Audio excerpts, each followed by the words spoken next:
Sotihotu, sahabat Kalyanamita, bergabung kembali dalam Prasna Channel. Kali ini kita akan menyoroti kasus minimnya moderasi beragama di intern umat Buddha dan akan kita kaitkan dengan Dhamma Sang Buddha, terutama mengacu kepada Dhammacakkappawatthana Sutta. Bagaimana Sang Buddha mengajarkan kita untuk menempuh jalan tengah. Ya, sebenarnya ini nanti diaplikasikan dalam kehidupan beragama, terutama kehidupan beragama intern umat Buddha ini sangat bagus. Ketika Dhamma itu dipraktekkan, kita akan membawa kemajuan umat Buddha. Saat ini umat Buddha ini memiliki banyak sekte, memiliki banyak aliran, memiliki banyak yayasan. Bahkan satu sekte saja terpecah menjadi beberapa yayasan. Yayasan belum lagi nanti ada biku-bikunya sendiri, ya. Pada slide ini, pada gambar ini diperlihatkan biku saling tawuran, ya. Ini adalah realita. Cuma di Indonesia ya tidak sampai main tonjok-tonjokan, ya. Tetapi di Indonesia masih ada, ya, jarak atau kotak-kotak di dalam agama Buddha. Ini akan kita bahas, menarik sekali akan kita bahas. Ya, sebelum lebih jauh kita melihat kasus pada masa lalu, ya, situasi kerukunan umat Buddha di Indonesia pada masa Orde Baru. Banyak mengalami masalah yang pelik. Antara lain apa? Pertentangan antar sekte, ketidakcocokan antar biku, ketidakcocokan umat awam dengan biku, pertentangan antara pemimpin agama hingga konflik internal di dalam perwalian umat Buddha Indonesia atau Walubi saat itu. Sampai ada pengeluaran salah satu sekte dari keanggotaan Walubi karena dituduh menyimpang, ya, dari ajaran Sang Buddha. Perpecahan intern umat Buddha, ya, perpecahan intern ini disebabkan karena beberapa faktor. Ya, kalau tidak kita lihat secara Dhamma, kita lihat faktor lainnya lah, ya. Pertama itu faktornya disebabkan karena kemajemukan umat Buddha, ya, di Indonesia yang terdiri dari berbagai sekte, sangha, suku, ya, kepentingan masing-masing individu itu kalau dilihat dari luar. Terus kemudian ada faktor yang disebabkan adanya intervensi pemerintah Orde Baru itu saat dulu, ya, terhadap umat Buddha, ya. Nah, ini masa lalu. Masa lalu kita sangat kelam. Agama Buddha susah untuk bersatu. Apakah sampai sekarang juga demikian? Ya, sampai sekarang juga demikian. Apa buktinya? Oke, ini konflik terbaru, ya. Ini dapat dari salah satu teman saya. Ini melaporkan bahwa ada konflik di internalnya umat Buddha. Ini di daerah, ya, tidak perlu saya sebutkan, ya, di daerah mana, tetapi ini nyata, ya. Nah, ini menunjukkan bahwa di dalam agama Buddha itu sifat keterbukaan itu masih sangat susah diterapkan, apalagi perbedaan sangha, perbedaan biku, perbedaan yayasan. Nah, ini masih sangat susah, padahal kita ini minoritas loh. Umat Buddha itu minoritas, harusnya bersatu. Kita kalau dengan umat lain, agama lain sangat rukun, ya. Mereka mau untuk merangkul, ya, mereka mau bersalaman, sangat baik. Tetapi ternyata intern umat Buddha juga ada konflik. Ini masih baru, ini masih tahun 2019-an ke atas, ya. Ini salah satu curhatan dari teman saya. Ini saya screenshot, ya, WA-nya, bisa dilihat, ini bisa dibaca. Nah, konflik-konflik ini ternyata masih kita temui. Bahkan hanya karena perbedaan satu tempat ibadah yang dibina oleh biku yang berbeda, umat pun akhirnya di bawah terkotak-kotak. Mereka nggak berani untuk bergabung, mereka nggak berani untuk bersama-sama di dalam kebajikan. Padahal ini adalah sama-sama agama Buddha, sama-sama sektenya sama, ya, sekte alirannya sama.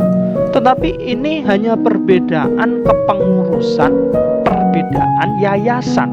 Ini membuat umat kita terkotak-kotak. Sebenarnya umat di bawah ya, terutama yang pengetahuan dhammanya tidak terlalu dalam, terus pengetahuan organisasinya juga tidak terlalu dalam, hati mereka masih polos. Mereka tidak memperdulikan yayasan mana, bikunya siapa, sebenarnya tidak memperdulikan itu. Tetapi yang mempermasalahkan adalah oknum-oknum atau tokoh-tokoh yang ada di sekitar. Ya, karena perbedaan majelis, perbedaan sangha, perbedaan yayasan, perbedaan organisasi membuat konflik intern umat Buddha. Nah, ini miris sekali ya. Ini miris sekali kondisi seperti ini. Kita itu jumlahnya sangat minoritas. Umat Buddha itu sangat minoritas. Dulu setelah agama Konghucu memisahkan diri dari agama Buddha, coba umat Buddha berkurang. Kemudian ketika kita ada EKTP, umat Buddha yang KTP-nya 2-3 kan juga akhirnya cuma punya 1. Data itu berkurang. Mungkin sekarang di Indonesia 4-5 ribu saja umat Buddha itu yang terdata ya. Tetapi dengan jumlah yang minoritas tersebut, kita masih disibukkan dengan perbedaan pendapat, perbedaan sekte, keegoisan dan sebagainya. Lalu mau sampai kapan agama Buddha akan bersatu dan berkembang? Nah, ini adalah contoh konflik-konflik yang ada di intern umat Buddha. Maka dari itu, nilai-nilai moderasi beragama ini benar-benar harus diterapkan, harus dilaksanakan. Sebenarnya nilai-nilai moderasi beragama itu juga diajarkan oleh Sang Buddha. Oke, kita sebelum membahas Dhamma lebih lanjut ya, kita harus tahu penyebab masalah ini menurut Dhamma. Ingat, di dalam Dhammacakkappavattana Sutta ya, itu kita akan berbicara duka, berbicara sebab duka, berbicara terhentinya duka, dan berbicara jalan menuju terhentinya duka. Pada video kali ini kita akan mengacu kepada 4 tersebut ya. Anggaplah sekarang kita duka kita atau penderitaan yang kita alami sebagai umat Buddha satu keutuhan, itu adalah penderitaan konflik intern.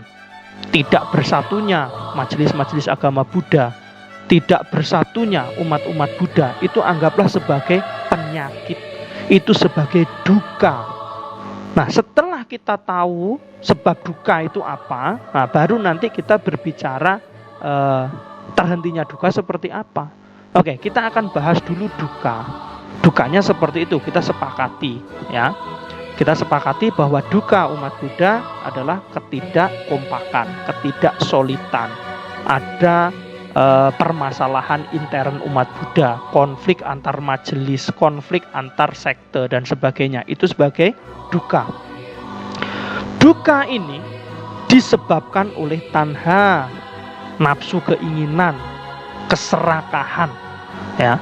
Jadi ketika para tokoh, para umat memiliki nafsu keinginan, memiliki keserakahan, ingin memaksakan kehendaknya, ingin menguasai daerah tertentu ya, memiliki nafsu keinginan, ingin ajarannya yang paling benar dan sebagainya, ini adalah sebab dari penderitaan tersebut.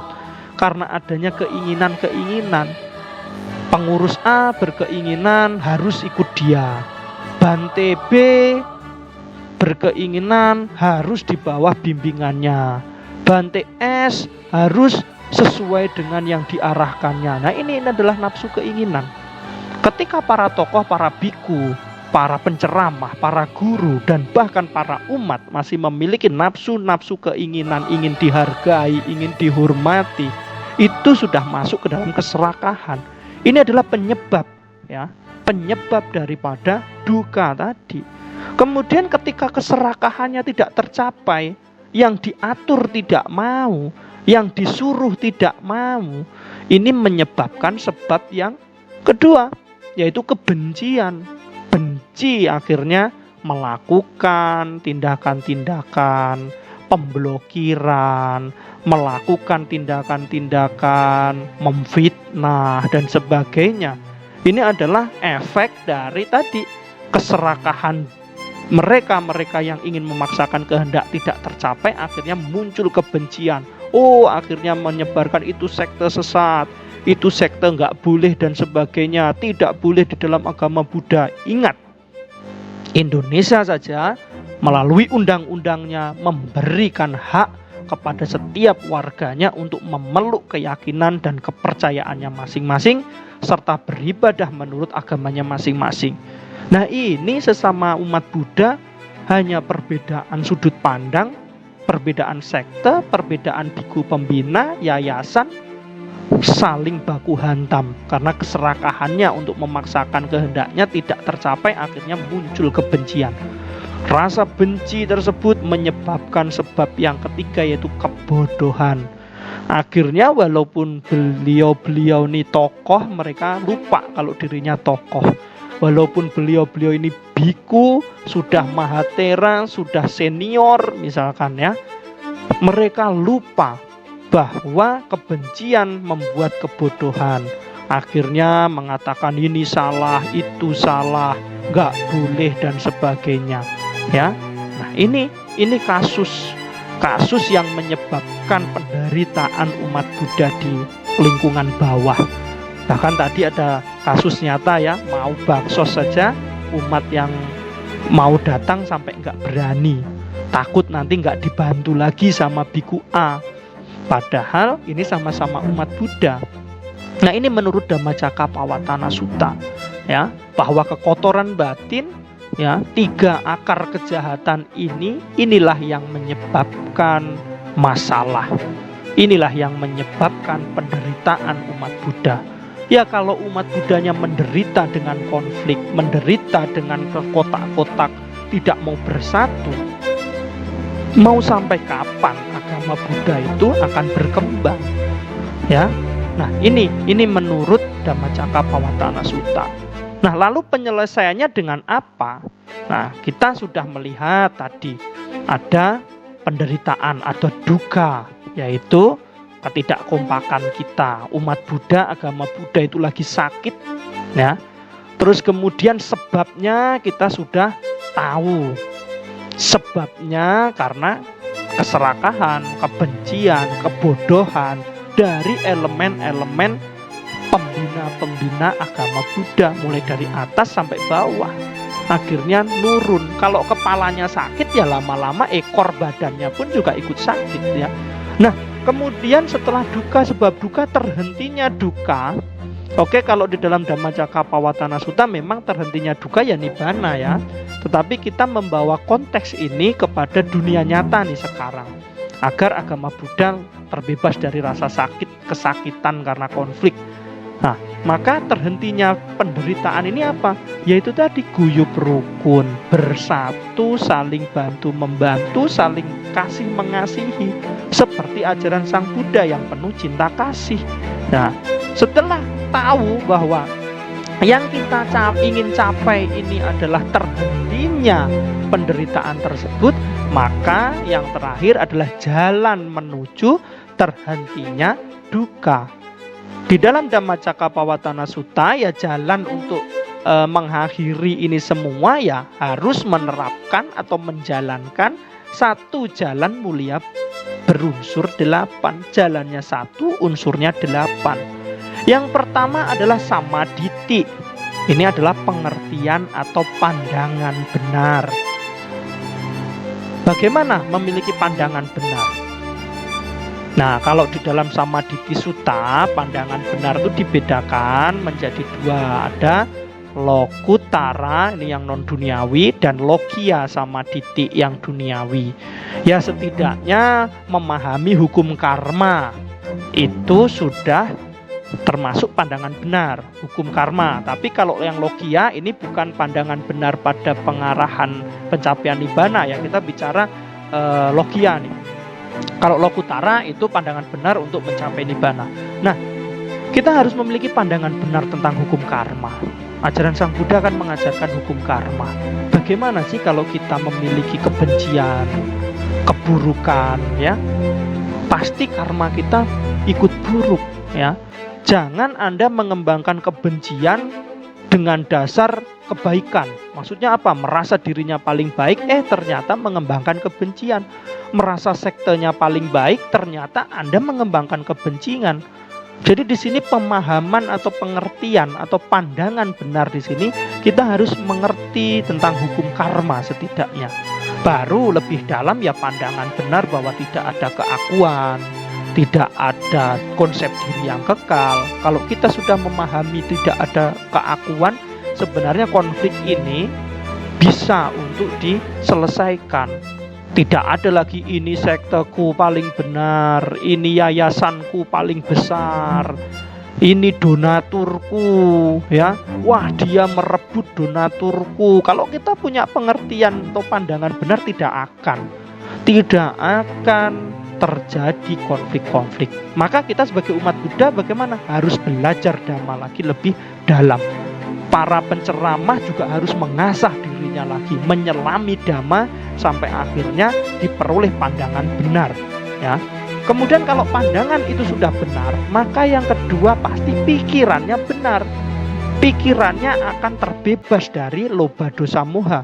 Di dalam setiap tindakan aloba, adosa, amoha pasti tanpa keserakahan, tanpa kebencian, dan tanpa kegelapan batin. Jadi ketika menyikapi ada sekte lain yang ikut membantu membina, ya kita ya jangan ada iri hati, jangan ada kebencian, jangan ada rasa takut. Wah, takut nanti umatku diserobot, wah takut donaturku diserobot. Itu pikiran salah ya. Pikiran benar tidak seperti itu. Pikiran benar harus mengandung aloba, adosa, amoha, yang tidak ada keserakahan, tidak ada kebencian, tidak ada kegelapan batin.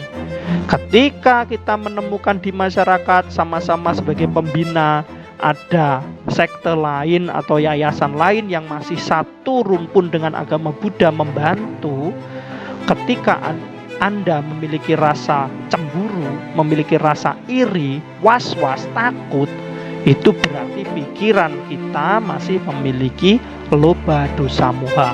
Kalau masih memiliki loba dosa moha, maka pandangan kita pasti bengkok, pasti keliru. Jadi kita harus meluruskan pandangan kita. Kemudian ketika sudah pikirannya benar, maka kita juga harus menjalankan ucapan benar. Ya, jadi tidak ada fitnah, tidak ada menghasut umat. Itu wihara itu bukan aliran kita, itu aliran sesat. Tidak ada ucapan-ucapan yang memecah belah.